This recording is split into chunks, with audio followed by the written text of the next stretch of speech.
pada tahun 1785 di lingkungan Keraton Yogyakarta, lahirlah seorang bayi laki-laki bernama Bendara Raden Mas Ontowiryo yang kelak dikenal dengan nama Pangeran Diponegoro.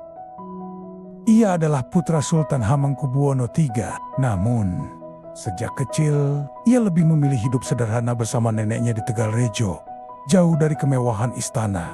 Di tempat itu, Diponegoro tumbuh menjadi sosok yang taat beragama, mencintai rakyat kecil, dan rendah hati. Ia sering berjalan menyusuri sawah, berbicara dengan petani, serta belajar ilmu agama dari para ulama di sekitarnya. Ketika usia Diponegoro mulai dewasa, pengaruh Belanda di tanah Jawa semakin kuat. Mereka campur tangan dalam urusan kerajaan, memungut pajak tinggi, dan menindas rakyat kecil. Diponegoro merasa prihatin melihat penderitaan bangsanya, sementara sebagian bangsawan malah berpihak kepada Belanda demi kekuasaan. Di dalam hati, sang pangeran tumbuh tekad untuk membebaskan tanah Jawa dari cengkraman penjajahan. Pada tahun 1825, Belanda hendak membangun jalan yang melintasi makam leluhur Diponegoro di Tegalrejo. Bagi sang pangeran, hal itu bukan sekadar pembangunan, melainkan penghinaan terhadap kehormatan keluarganya dan adat Jawa. Diponegoro menolak keras, namun Belanda tetap memaksa. Ketika perdebatan tak lagi bisa dihindari, meletuslah pertempuran di Tegalrejo yang dipimpin oleh Pangeran Diponegoro. Rumah Pangeran Diponegoro dibakar, dan dari puing-puing yang terbakar itu, kemudian lahirlah perang besar yang mengguncang tanah Jawa selama 5 tahun.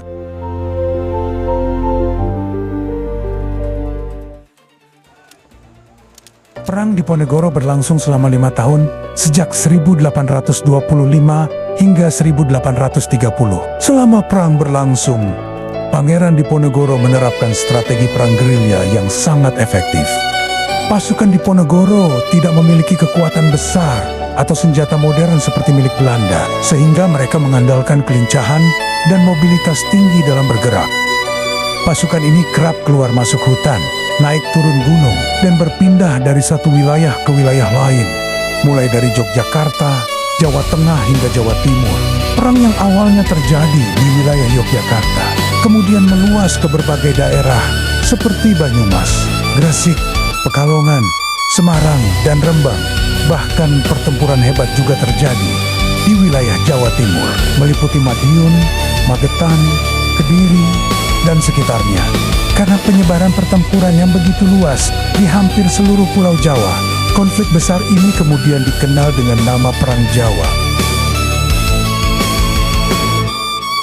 Strategi gerilya yang diterapkan oleh Pangeran Diponegoro terbukti sangat merepotkan dan melelahkan bagi pasukan Belanda. Mereka kesulitan menembus pertahanan rakyat yang mengenal medan dengan baik. Akibatnya, Belanda terpaksa memanggil bala bantuan dari wilayah lain, termasuk dari Sumatera Barat, yang saat itu juga sedang terlibat dalam Perang Padri. Melihat situasi yang semakin sulit, Jenderal Hendrik Merkus de Kock kemudian memutuskan untuk mengubah strategi perang. Ia menerapkan sistem benteng Stelsel, yaitu strategi pengepungan dengan membangun benteng-benteng kecil atau benteng darurat di wilayah yang dikuasai dan menghubungkannya dengan jalan militer. Dengan sistem ini, pasukan Belanda dapat menguasai wilayah sedikit demi sedikit, memutus jalur pergerakan pasukan Diponegoro, serta mempersempit ruang geraknya. Banyak pemimpin dan pengikut utama Diponegoro yang tertangkap.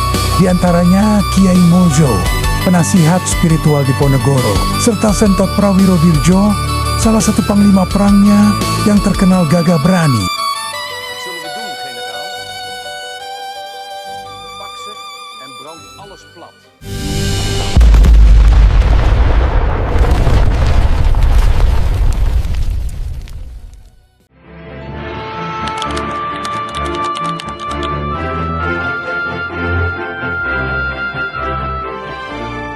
Makna film Pangeran Diponegoro dapat berupa simbol kepahlawanan, semangat perlawanan terhadap ketidakadilan, dan nilai-nilai keteladanan seperti keimanan, kejujuran, dan nasionalisme.